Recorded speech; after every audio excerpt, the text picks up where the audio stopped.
insizwa mina nibaningi akumaningi ngicela lento ikhale lapha phezulu uyayivumela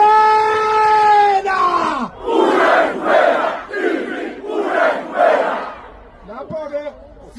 uzokhuluma njengomuntu wakwaZulu mina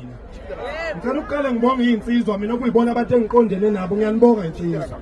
ngiyanibonga madoda ngiyanibonga bafana bakithi ngiyabona ngoba amakhandeni emaningi kangaka nje la imizi yamadoda yonke leli egcwele la imizi yamadoda engasebenzi kuney'nsizwa ey'no-40 manje engakaze isebenze sifuna ukulungisa lokho ngoba leli zwe linothile alinayo inkinga yokuthi lingenza wonke umuntu wakuleli zwe aphile kahle lapha-ke njengoba silapha singamadoda sizokweseka nangu udadewethu uMangobese sizokweseka inkosazana yakwethu sizokweseka abakwethu abalwayo abalayo eGoli sizoseka amavenda sizoseka amakhosa sizoseka amapedi sizoseka amashangane sizoseka wonke umuntu sithi kusukela manje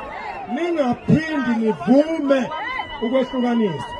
ningaphindi sebekwenze 31 years ningaphindi ilokho engizokusho kwaZulu intombazane iyavikelwa noma eseganile kodwa kithi ngoba ungowakithi egcekeni simbiza ngentombazana uMangobese ngibonke nimshayile ihlombe losisi lo.